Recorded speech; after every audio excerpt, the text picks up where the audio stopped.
Hello, everyone, and welcome.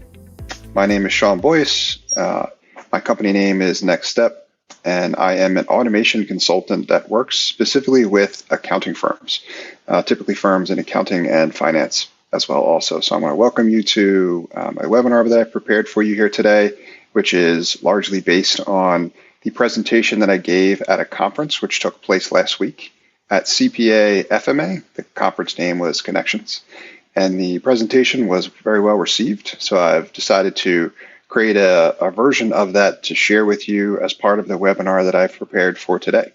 And the topic is going to be on how to boost the profitability of your firm without necessarily needing to hire. So I've got some visuals that I've got prepared that are kind of walk us through this presentation. If anyone has any questions throughout, I'd encourage you to leverage the Ask a Question functionality towards the bottom of your screen. You can fill that out and you can submit them along the presentation. I've got a couple of breakpoints along the way where I'll be stopping and checking for those. So if you do have some questions, please feel free to ask them. And I'm looking forward to kind of addressing some of those along the way. And then I've got some time likely reserved towards the end as well, too, where we can dive in further also. So without any further delay, I'm going to go ahead and start sharing my screen so that you can see the presentation, and then we'll get started from there. All right, so you should be able to see my screen here now, which is how to boost firm profit without hiring. I'll move this screen over here, and then we can get started. Okay, so for this topic for which I prepared for you guys today, what I'm going to be talking more about is a different way to grow and scale your accounting firm. Now, traditionally and historically, accounting firms have typically grown almost exclusively through hiring. I'm going to talk to you more about why this presentation is relevant now more than ever, but I want to go through a couple of assumptions with you to make sure that we're all on the same page about what I mean when I say boosting profit and without hiring. So boosting profit obviously is pointing towards making improvement on the bottom line. And when I say hiring, what I'm talking about is hiring more accountants. So looking to be able to do more with less for your firm. We're going to walk you through strategies in terms of how you can realize that as well also. And again, if you have any questions throughout, please feel free to submit down in the Ask a Question section. So this visual that I've prepared here, some of the reasons why this topic is particularly relevant now. There are a number of developing industry trends. These are some of those examples in terms of why it's making things difficult for accounting firms to be able to scale through the traditional means of simply hiring and finding more accountants to be able to do more work at their firm. Other feedback that I'd love to hear from you as well, too, in the form of a question or otherwise, I'll be providing my contact information towards the end of the presentation, is any other trends that are keeping kind of your firm up at night that are bothering you, that are causing any difficulty with any of the previously effective strategies that have become more difficult for one reason or another. I want to get laser focused in here on the objective. So we talked about boosting the profitability of your firm without needing to hire. I talked about what I meant when I said hiring, which is more accountants. But in addition to that as well, too, I want you to be aware of what is our primary objective here. And that's to really increase the leverage of your firm. What I would like to put your firm on a path towards is the ability to be able to do more with less, which is expected to be an exponential improvement in your firm. However, if and when we don't necessarily achieve that, but we're simply able to enable your team to be able to do more with the resources that you have today, that will still be a significant improvement. But both are intended to be kind of the outcomes that we're driving towards, which is expected to be an improvement upon how your firm has managed things previously, managed growth in particular. This is the process in terms of how we're going to do it. It's a relatively straightforward, laid out here, 3-step process in terms of how we're going to boost the profitability of your firm without necessarily needing to hire. The first step in that process is to find out where time is currently being wasted at your firm. The second step is going to be figuring out what we're going to be able to do with that time that we get back once we identify where that time is wasted. We're going to figure out how to get the time back so that we can leverage step 3 in this process, which is to better understand where to reinvest that time in order to make the biggest impact at your firm. So this is the process. I often refer to this as the profitability roadmap. So if we follow this process for your firm, we should be able to achieve this outcome of boosting your profitability without needing to hire. Okay, so step 1, is all about figuring out where time is currently being wasted. This is the area of opportunity at your firm. And for a lot of the firms that I've worked with, different to a varying degree, some feel that they're more or less lean in terms of their operations. What I can tell you is there's always an area of opportunity to find more time and get it back and then do more with it. So regardless of how lean your firm may be at the moment, there's plenty of opportunity to improve. Also, I want you to set kind of the right mindset here in terms of how to be thinking about this step. Try not to think of identifying waste as a milestone or a box to check. It's more like a threshold that you can find yourself within, and just as easily you can find yourself without it in terms of maintaining that level of effectiveness and really efficiency in this case in terms of the operations of your firm. So let's talk about what those steps are going to include in terms of how to do this. So on this slide here, I'm representing a time tracking application. This one in this case that I've used for demonstration purposes and one that I use for my engagements as well also is called Clockify. Now, this is just one such example. There's a multitude of options of different applications here that can be used to track time, but a big part of my background and a big component of the work that I do is trying to become more data-driven. As such, we need to identify what data we need to influence the decision-making process that we're going to be making moving forward. So if we can get better data in terms of where is the time going for running your firm today, we can better understand where the area of opportunity might be in order to improve. A tool like Clockify is going to give you the ability to do that. You'll be able to track and measure where the time is going in terms of your firm operations today to better understand where there may be an area of opportunity for improvement. And again, this is just one such example. There's a multitude of options available in the market that you can leverage as well. Also, you'd be looking for the one that really has the features and functionality that you need at your firm. I'm going to go through some of the functionality that Clockify has through an example here as well also. Okay, because at this point in projects that I run and when I talk about this topic, I often get questions related to what you can consider to be potentially objections in this process in terms of why this might not work for me or my firm. I've got a few of them listed up here, and I'm going to go through these one by one because you might be thinking somewhere along the lines here in terms of what may or may not be relevant for your firm. Number one, oftentimes I get questions related to how expensive the software is going to be. And number two, how difficult it might be to install or what we might be looking at from a tech perspective in order to leverage tools like this. Well, what I can tell you about Clockify at least is that the tool is available for free. They do have paid options, but you can use the majority of the functionality for free. And this tool is web-based, so there isn't really anything to install. If you can visit a website from your firm, you can leverage a tool like Clockify in order to get the kind of results that I'm going to talk more about in the next few slides.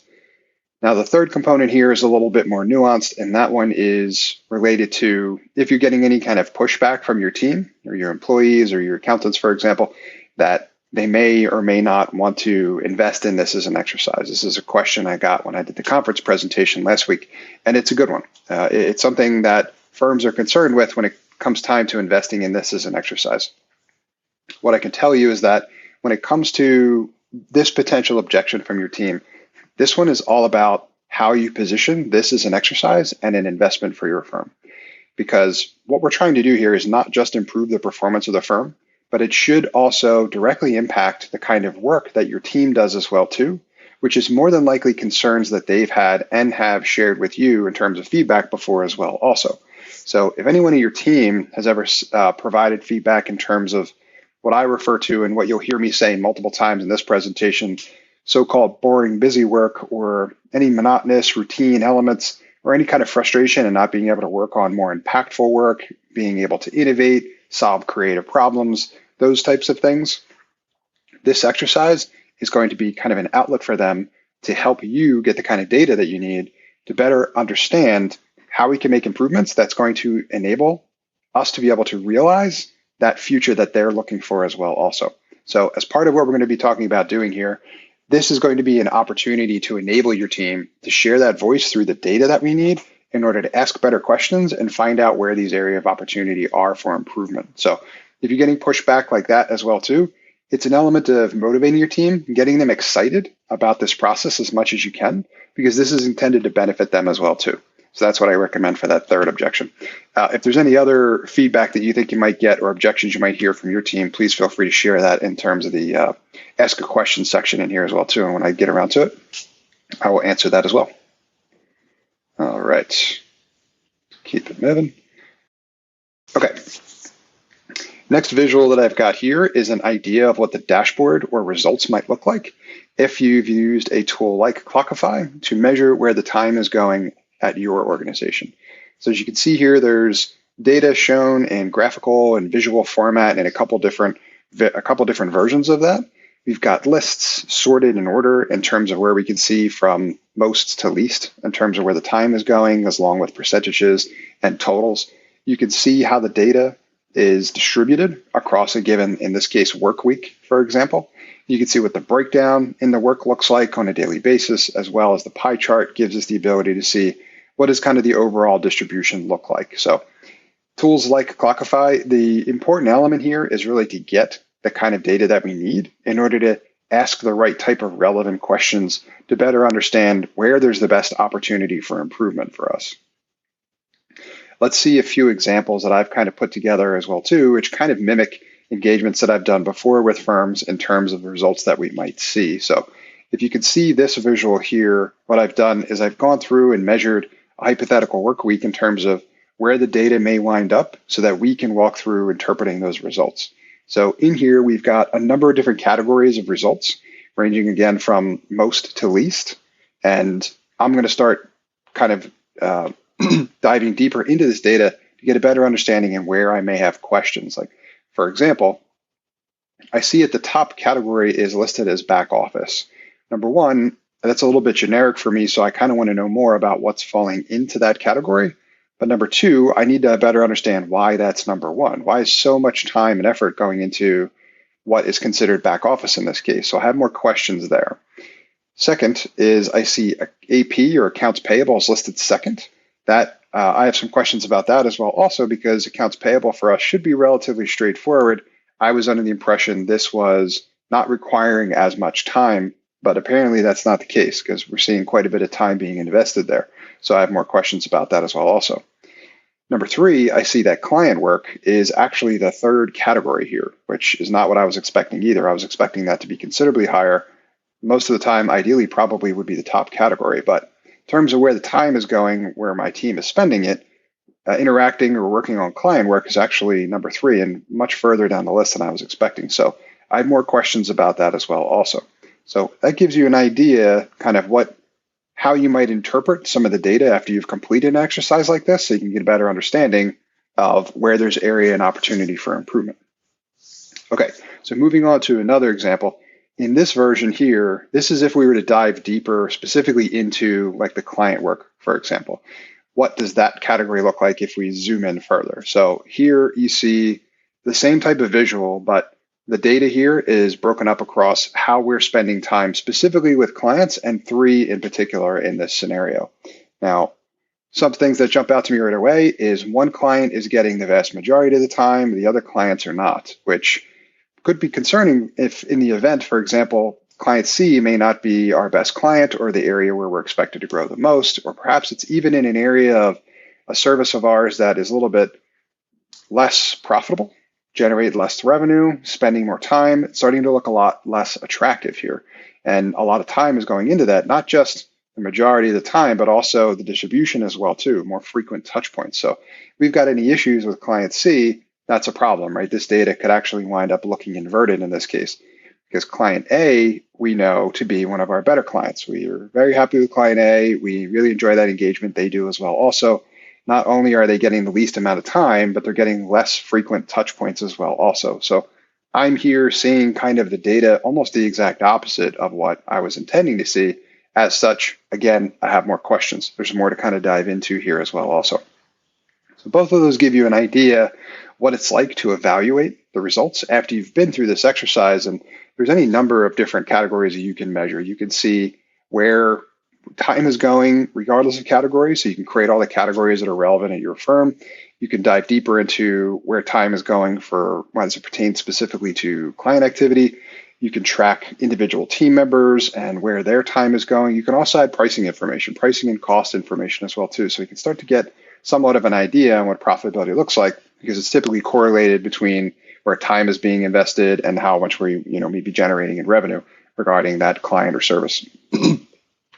So the next steps from here are really to prioritize your findings, right? I already talked about a number of them in terms of I want to know why back office is so high. I want to know what's in the back office category.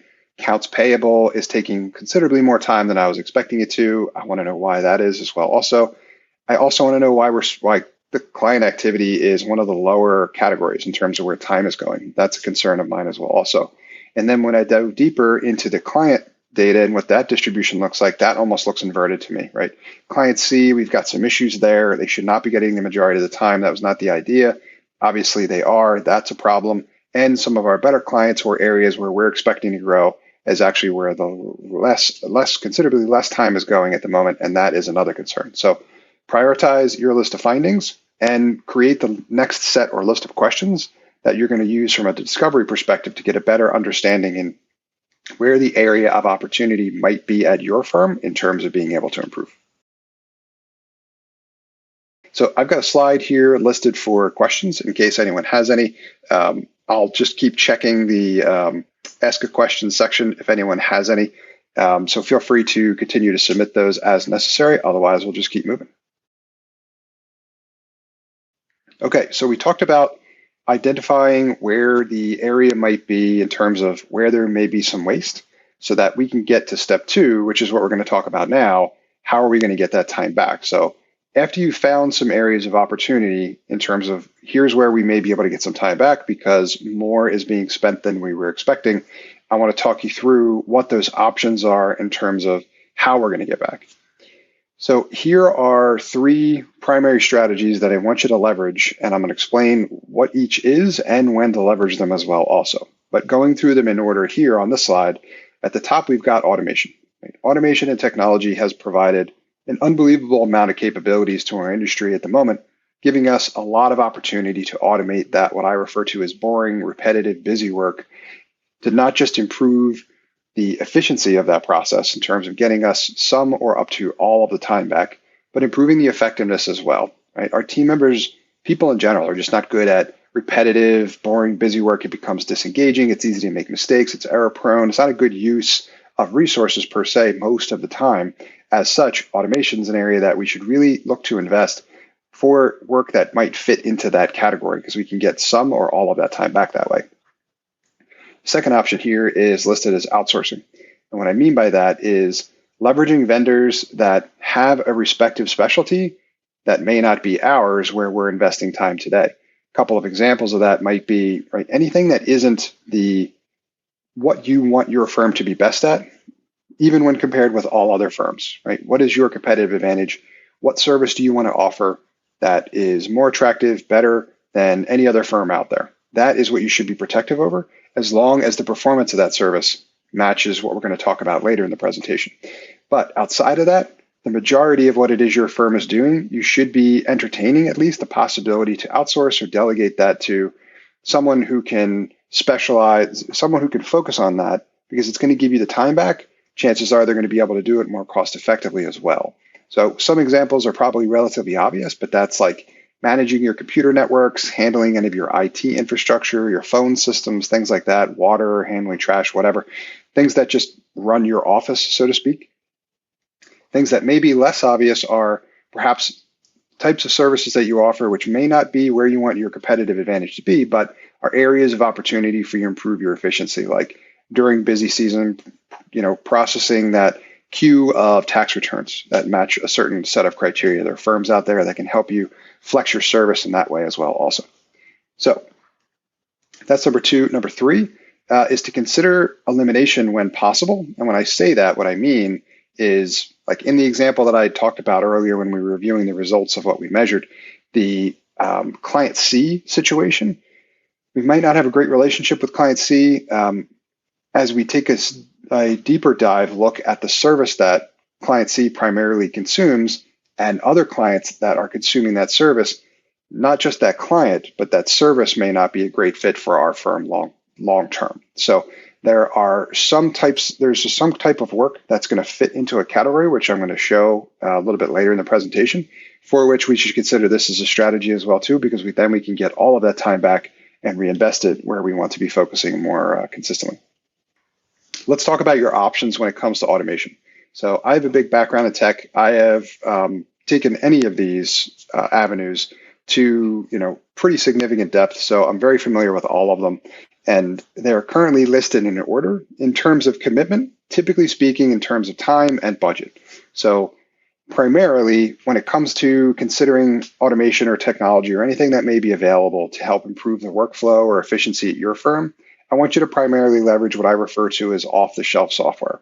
And this is software applications that are out there or available on the web, typically cloud-based tools these days, but it's software that basically you can rent or pay to access that is already built. It comes with all the features and functionality for the most part that you need. It might not have everything that you need, but it might have 75, 80% of what it is you're looking for. And again, the key is to compare that to how things are operating today.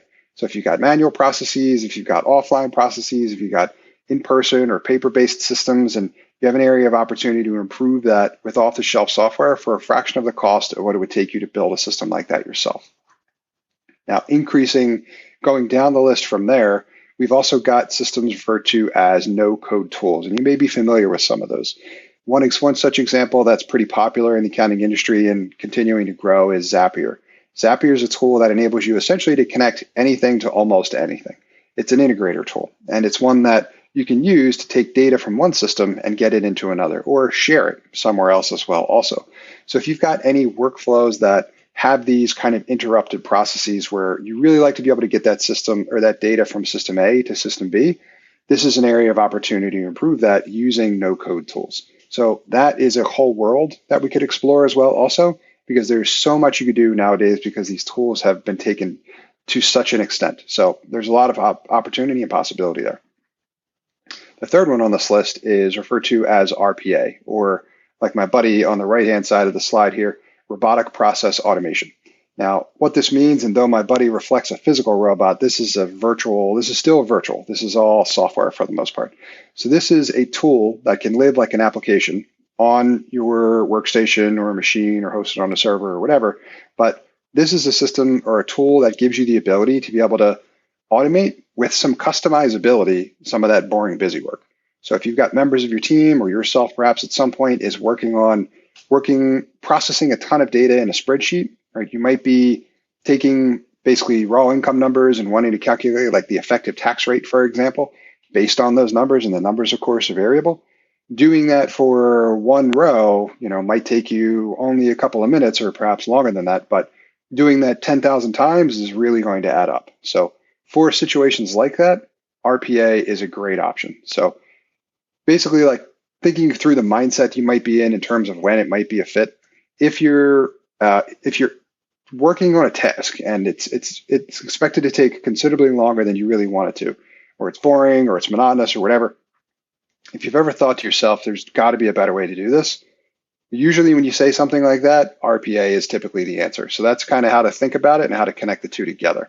Now, there's a bunch of different systems available that fall into the kind of RPA flavor. We could talk more about that as well also. So you have more questions about that or anything else in the slide, please feel free to email afterwards and I'm going to help you figure all those out. So that's the third option. And then the fourth on the slide is listed as custom development. And this is essentially custom software engineering. Think of it like building a custom house or a custom car or whatever. In this world, you have the ability to basically build whatever it is that you want. So, however, I don't really want you leveraging this necessarily unless you've exhausted all three of the other options on this slide. I want you to try those first because they're much more typically cost effective. They can make progress a lot faster and again, cost effectively. But if you're at a point where you've kind of maxed out or you've tapped out any of the systems and you are looking to take your process or systems further, custom development can provide you with the opportunity to create essentially whatever it is that you want. Now, in this situation, it's important to have someone involved who knows how to navigate that world for you because it gets complicated fast and projects can go sideways relatively easily. But if you have the right team in place and you're able to leverage that as a technology, not only, if you wind up building a system, let's say, for example, that takes whatever it was you were using before, that was 75, 80% of what you needed, but you add that extra 25 or 20%, Not only will that enable you to build exactly what you need at your firm, but chances are other firms will want that tool as well also. So I've been involved in projects where we've built tools internally that ultimately we wound up standing up and then selling externally, which ultimately became a revenue stream for the firm as well too. So this one can actually be an investment. I mean, all of these are investments, but that one can generate a positive return in the form of revenue as well also. So anyway, these are a series of options which will provide you with a ton of flexibility and a lot of opportunity to leverage automation as a strategy. Okay, so this slide I've got up here to just give you the impression that the integration tools, the no-code tools available today really almost have the ability to enable you to connect anything to anything. So if you're having difficulty connecting systems together, or you've got data that you can't get from one system to another, I really want you to press this as an area of opportunity in order to be able to connect any system to any other system. If you've got a disconnect and it doesn't work the way you want it to, I really want you to push these systems to their limit, because there is a lot of variety there and a lot of flexibility and opportunity to do so. And that's going to be important philosophically. Okay, so let's talk about some examples in terms of how I've used this technology in order to get this time back, right? So here's one example where a firm that I was working with, where they were offering a service where they were ultimately closing the books for their clients, and they were doing that on a monthly basis. The system that they had originally, and how much time it was taking them, which was listed on the left-hand side of this slide, which gives you an idea kind of before and after, but up to 20 hours per client was leveraged via a QuickBooks desktop system that was including both electronic format data as well as physical paperwork as well too. So their process was largely inconsistent and added quite a bit of inefficiency to what it was they were doing. So instead, we moved everything online, and we didn't just move it online, we migrated it to a cloud-based system using QuickBooks Online instead of QuickBooks Desktop. This enabled us to make the process significantly more consistent, so that we were able to benefit from a ton of improvements from an efficiency perspective. All the statements could be pulled in electronically. We took advantage of the automation technology available through QuickBooks Now and the intelligence that's built in to be able to automatically categorize a vast majority of the transactions, which removed the majority of the time from this process. Not only that, we were able to take from what was more expensive cost resources that were managing this process before, because it was more complicated, to more cost-effective resources in the form of essentially virtual assistants. So that's the difference on the left-hand side of the slide in terms of the cost basis, where it was costing the firm originally $100 an hour. At the end, it was costing them about $5 per hour because the process was that much easier to manage. And then the bottom row here was how we leverage a lot of no-code tools and opportunities to integrate to start taking that data and the reports that were generated from it, automatically storing it on the cloud and a number of our Drive locations, and then using tools like Zapier to share the information around, like through chat applications, for example. And all of that was automatic. It was fully automated and generating notifications for people so that they could see exactly where we were in the process and when those reports had been generated. So, and over on the left-hand side, you can see how significant the difference was by the time we were done. We went from 20 hours per client on a monthly basis on $100 an hour cost down to an average of 1 hour per client at a cost of $5 per hour. So we saved the vast majority of the time, and we brought the cost down even on a unit basis as well also. Closing the books example, I've got another here. This one is for what became a contractor portal project. So in this case, the firm was managing the accounts receivable and the accounts payable process for some of their clients. And their clients in this case were offering like staffing services. So what would end up happening is the contractors would send bills in. Those bills would be the basis for the invoices that were generated and then sent to the clients, and the firm was managing this whole process. It was taking a considerable amount of time, upwards of 80 hours plus per month, in order to manage this process. And again, we had physical paperwork to deal with, we had electronic records, and we were dealing with a desktop version of the accounting system. So again, we better leveraged QuickBooks Online in this case, and we moved everything to be electronic and everything to be online. But we also, because there was a problem where some of the data was being sent in different formats, sometimes the data would be sent in with mistakes. The invoices would have errors on them, and the process would be almost immediately interrupted, or worse, those errors would be carried throughout later in the process, causing other bigger problems, like incorrect invoices being sent. So instead, we integrated into QuickBooks a portal system which enabled us to create access for each of these contractors so they could submit their information, but in a much more structured way. They could say how much time they worked, they could add any additional expenses that were incurred, and that enabled the logic and all of the information to be calculated correctly before what was ultimately bills in the QuickBooks system that were generated automatically. Then we could review and process payments electronically, which saved a considerable amount of time. And then the data that was on the bills, which were automatically generated, ultimately was rolled into invoices, which were automatically generated as well also, and then also sent electronically. So we were able to take a hybrid offline online system, make it fully online, and automate the vast majority of it. And then again, leverage no-code tools like Zapier to start sending around reports and notifications, this time via email. And in this case, the results are on the slide as well too, where we went from an average of over 80 hours per month down to about 5. And again, the cost basis was reduced as well because the process was simplified considerably. So because the process was simplified considerably, creating a procedure and having a more cost-effective resource manage it from that point moving forward was possible. That wasn't before.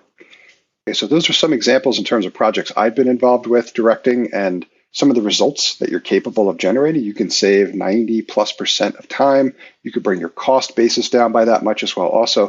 So we're talking about significant improvements if you leverage some of these strategies and techniques. Another one I mentioned was the outsourcing option. Anything that your firm doesn't want to specialize in and becoming laser focused on that as a differentiator for your firm and for clients to find you to be the best option at performing that service, I want you to consider outsourcing because it's simply more cost effective and it's a great opportunity in order to get a tremendous amount of time back. I want you to think from a specialization perspective like an orthopedic surgeon, for example. When people need their knee worked on, they're not going to see a general practitioner. They want to see the expert. They want to see the person that only works on knees. So if you think about it from that perspective, you can laser focus in on what you're best on, what you're best at, and how you want to further specialize, and then delegate as much as everything else away as you're comfortable doing so. Another good thing about that option is they typically have the ability to flex up and down as well too. So they can limit your spend expense-wise, and they can flex up and down as you need them to. So the third option that I talked about as well too is leveraging elimination whenever it makes the most sense. And we're going to talk about that next. But in this case, in order to make your firm more lean and really laser focusing in on the area of opportunity, which is the strongest or that makes the most sense from an investment perspective for your firm, I want you to consider leveraging some of these strategies as well too. If you've got clients that aren't a great fit, if you're offering services that aren't a great fit and aren't performing to the extent that you want them to, your team doesn't enjoy them, if your clients don't seem to get a lot of value out of them, maybe it's time to consider dropping that as a service and refocusing where you have a better area of opportunity to grow or where the market is going as well also. So there's a ton of opportunity here as well here to also seemingly transform a firm. So I want you to consider that as well also when the time is right. And that's what we're going to talk about now. So in this matrix that I've provided for you here, this kind of 2x2 matrix here, we've got the categories of both revenue and time, as well as two subcategories each in terms of whether or not either is high or low in terms of are you generating a lot of revenue or only a little bit of revenue? Are you spending a lot of time or are you only spending a little bit of time? Now, based on the combinations of those options, we've got a strategy here for you in terms of what you should do based on what fits into one of these categories in terms of the services that you're offering. So this is where we take that data from the first step, where we're figuring out where the waste potentially is at your firm, and we'd overlay, the revenue that you're able to generate, kind of a revenue segmentation exercise of sorts. Now, if you find a service that you're providing living in the category of generating decent revenue, but also taking a considerable amount of time, this is an area of opportunity to further invest in automation. If that's working for us, that could be an area of specialty for us, but it takes too much time. We need to become more efficient. As such, automation is going to be your friend there. We can get a lot of that time back by standardizing those procedures and leveraging the technologies that I mentioned previously, because we want to try to move that into the category where the revenue is high, but the time invested is low. So going to the opposite end of the spectrum, where we're generating low amount of revenue, but we're also spending only a little bit amount of time. This is a service that might be almost like a loss leader at the firm, something that we offer. We're not generating a lot of profit here though, so that is a concern. We may or may not want to keep that. And if in the event we do want to keep it, I'd consider delegation or outsourcing for this as an option. This is probably not an area of specialty here, This is probably something that you may have been offering, and you may or may not want to keep it. If in the event you do want to keep it, I don't really want you having your A team focus on offering this as a service. I want this to be more of an extension of what it is your firm is currently doing, if anything. So that's an area of opportunity to look towards delegating or outsourcing that option. Now, the category above that, where you may be generating only a little bit of revenue and you're spending a lot of time, this is where I want you to think of the option of potentially considering eliminating that, whether that be clients that fall into that category or services that fall into that category. Those probably aren't a good fit for your firm long term, right? Those are holding you back. Those are dragging you down. Those are spent, chewing up a ton of your resources and zapping a considerable amount of your profitability. So if you take a closer look at that from this perspective, right, it'll become more obvious in terms of what you should do there. And then later in the presentation, as part of step 3, I'm going to talk more about this last category, which is an area where you're generating great revenue and you're not spending a lot of time. This is likely the area at your firm where you are the most profitable. As such, that's going to be the area that we're going to reinvest in when we get this time back. So that's what we'll talk about next. Okay, so we've talked about, just to review, we've talked about finding where there might be waste at your firm via time tracking exercises and a few others. We've talked about, after we've identified where that waste might be, what we do about it in terms of how we're going to get that time back. Now, the next element that we're going to focus on is how to reinvest that time so that we make the maximum impact in terms of performance for your firm. So that's going to be part of the next section that we review as well, too. And I want to see if we have any questions so far. Looks like we've got one, so let's take a quick peek. So I've got a question that is whether or not there are any recommendations in terms of outsourcing services for a firm. I do have some resources there that I can provide. I will send that around in an email afterwards because I'll create kind of a list for you. What I would likely recommend is shopping for the right type of vendor based on the type of activity that you would like to outsource, as well as also looking for the right type of service that you want to outsource, especially if it's kind of accounting based. And there's a couple of different categories here as well too. So I'll provide some of those resources to everyone after the fact, but it's a great question. Thank you for asking that. All right, let's keep moving to the next step here as well too. And again, if anybody has any questions, feel free to submit in the Ask a Question section. Okay, step 3, where are we going to reinvest the time in order to maximize our impact? So, like I said, we found out where we're wasting some time now, and we talked about how we're going to get it back. Now I want to talk about where we're going to reinvest that in order to make the maximum impact. And one thing I want to talk about with you here as well also is that I want you to be unapologetic about the philosophy that you're adopting here. This quote that I've got up here, referencing a time when I was quite a bit younger and I was doing software engineering and I was running an automation department for the Vanguard Group. This was kind of the philosophy that I lived by. If I had to do something manually more than once, I would look for opportunities to automate it. And that went a long way. Still to this day, a lot of the things that we put in place are still being utilized and they pay dividends year after year. So if you make some of these investments and you put some of these things in place, they're going to continue to provide savings for you so that you can look for areas of opportunity to make additional investments. So I want you to maintain this as a philosophy moving forward, because when you get some time back, I don't want that time going back into any other areas where you're doing boring, busy work, especially manually. But we'll talk more about that in a moment. Okay, so this slide that I've got up here for you is representative of a mechanic at a repair shop working on the brakes on a car. Now, this is both figurative and literal because I used to work as a mechanic myself back in high school. Learned some valuable life lessons and gave me plenty of great analogies, so here it goes. Now, I learned a lot when I was doing that work in terms of how people typically treat their vehicles. And one thing in particular that people try not, whenever possible, to skimp on is their brake system. They want to make sure that their brakes work really well, probably for relatively obvious reasons, because brakes are critically important to the safe operation of a vehicle. If your AC doesn't work or your windows won't roll down or whatever, that might be annoying, but it's probably not as important as your brake system.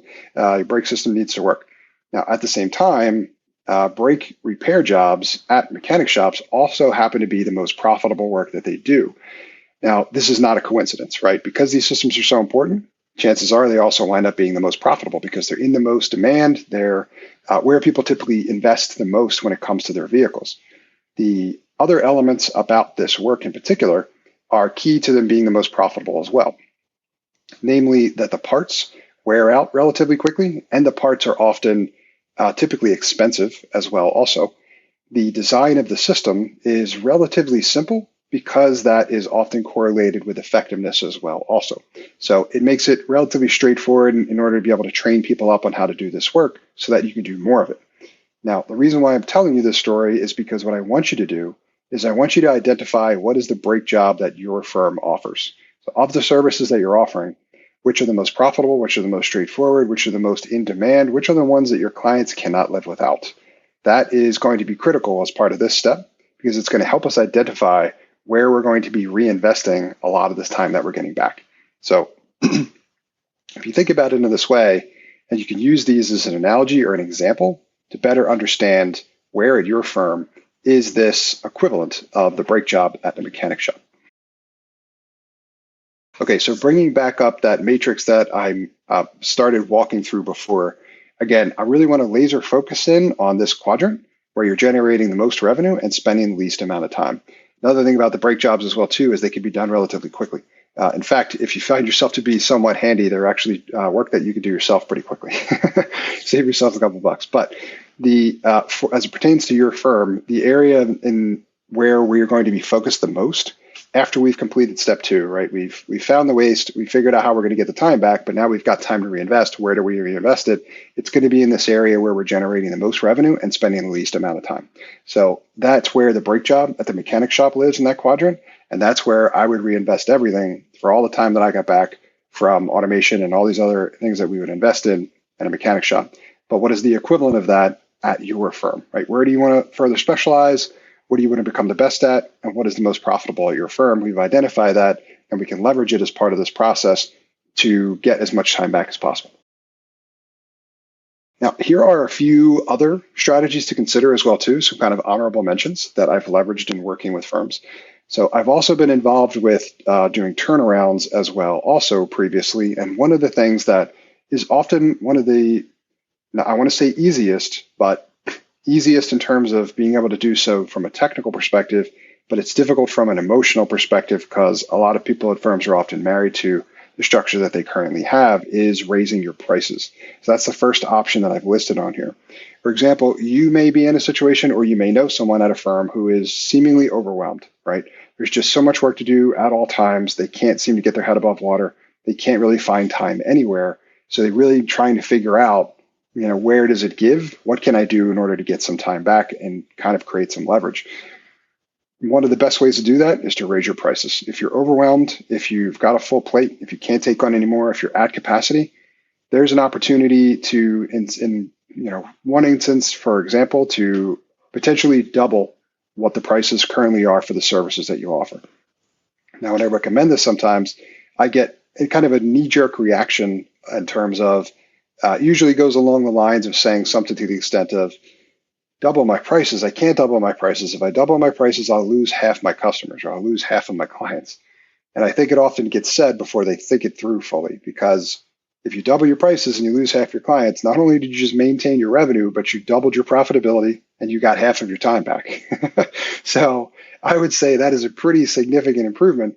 And now you've got all this additional time to reinvest in other areas. So that's another strategy to consider as well, too, if you find yourself in a situation like that. So that's not something that may necessarily be a primary strategy, but if the right criteria exist in terms of where you are at your firm, that could be something that could make a big impact, right?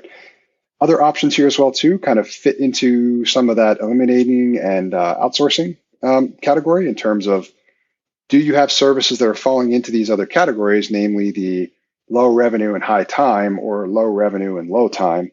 As such, you might want to consider dropping those services altogether, or at least firing some clients that are consuming some of those services that are chewing up a considerable amount of time. Maybe they're noisy clients. Maybe they don't treat your team as well as you would like.